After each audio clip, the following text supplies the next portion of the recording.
Саламатсыздар ма, құрметті көрермендер? Бұл менің ең алғашқы биология пәнінен бейне баяным болып есептеледі.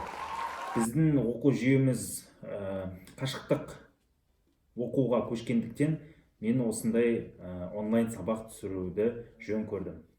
Тақырыбымызды бастамас бұрын сәл ғана кішкене ережелермен сіздерге таныстырып өтейін. Егер де сіздер мынандай белгіні көрсеңіздер, паузаға қосып, паузаны басып, сол қойылған сұраққа жауап беруге тырысыңыздар. Егер де мынандай белгіні көрсеңіздер, онда сіздер дәл солай паузаға қойып, бірақ дәптерге қажетті ақпараттарды жазып аласыздар. Түсінікті ғой? Ендеше бастайық. Бүгінгі сабағымыздың тақырыбы бейнебаянда жазылғандай көбею. Егер нақтырақ мақсат қоятын болсақ, бұл сол көбеюдің түрлерін сипаттау. Ең біріншіден біздер көбеюдің не екенін білуіміз қажет. Көбею дегеніміз, паузаға қой.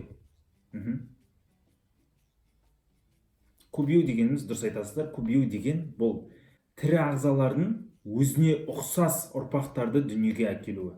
Түсінікті ғой да? Яғни әрбір тірі ағза келесі бір ұрпаққа өзінің түрін сақтау мақсатында генетикалық ақпараттарды, тұқым қуалаушылық ақпараттарды беру мақсатындағы жүріп тұратын осындай биологиялық үдеріс болып есептеледі.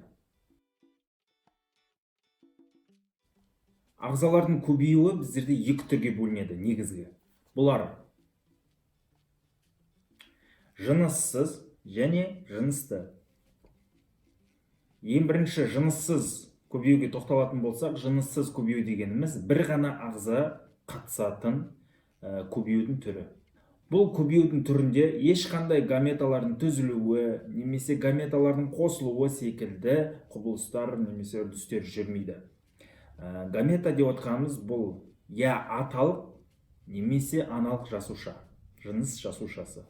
Жыныссыз көбеюдің бірнеше тәсілдері бар. Ең біріншісі ол бізде бинарлы бөліну арқылы. Яғни тірі ағза қарапайым екіге бөліну арқылы ғана жүзеге асатын көбеюдің түрі. Мысалға, бактерия, сонымен қатар қарапайымдыларды жатқызуымызға болады. Ол жай екіге бөліну арқылы ғана жүзеге асады. Жыныссыз көбеюдің келесі тәсілі бұл бүршіктену арқылы. Бүршіктену арқылы көбею деп отырғанымыз жас дары ағза аналық жасуша денесін өсінділерінен қалыптасады. Жыныссыз көбеюдің үшінші жолы бұл вегетативті көбею. Вегетативті көбею кезінде, мысал ретінде өсімдікті алатын болсақ, өсімдіктің жапырағынан, сабағынан, тамырынан секілді негізгі бөліктерінен жас бір жаңа дара ағза пайда болады, немесе қалыптасады. Сол бізде вегетативті көбею деп аталады. Жыныссыз көбеюдің келесі тәсілі бұл спора түзу арқылы жүзеге асады. Спора түзу саңырауқұлақтарға, балдырларға, мүктер мен қырық жапырақтарға тән. Споралар қолайлы жағдайға түскен кезде өніп, жаңа бір ағзаның қалыптасуына себепкер болады. Көбеюдің екінші түрі жынысты көбею. Жынысты көбею көптеген өсімдіктер мен жануарларға тән. Жынысты көбею болу үшін міндетті түрде екі дара, аталық және аналық жыныс жасушалары қатысады. Аталық немесе аналық жыныс жасушаларын басқаша гаметалар деп атайды.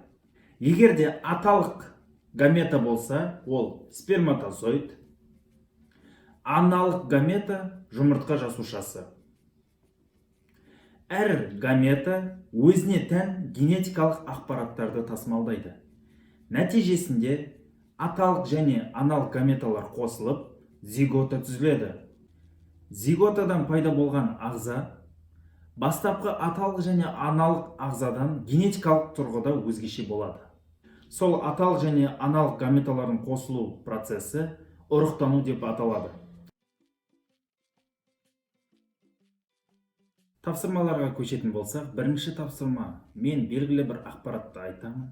Сіздер я дұрыс немесе дұрыс емес екі нұсқаның біреуін таңдап отыратын боласыздар.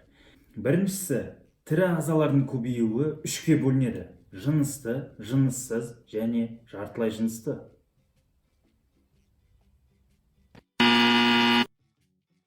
Жыныссыз көбею тек бактерияларға ғана тән.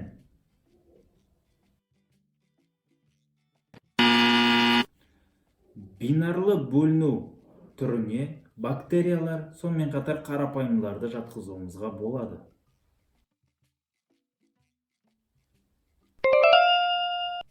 Жас даралар аналық жасуша денесінің өсінділерінен қалыптасатын жыныссыз көбеюдің түрі бүршіктену деп аталады.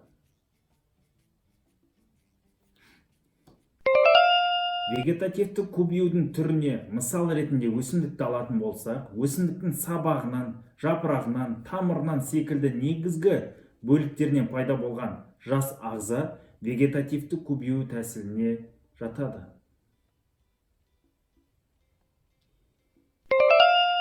Спора түзу тек саңырауқұлақтарға ғана тән. Аталық немесе аналық жыныс жасушасын зигота деп атаймыз. Аталық гамета сперматозоид, аналық гамета жұмыртқа жасушасы. Аталық және аналық жыныс жасушалары қосылып зиготаны түзеді.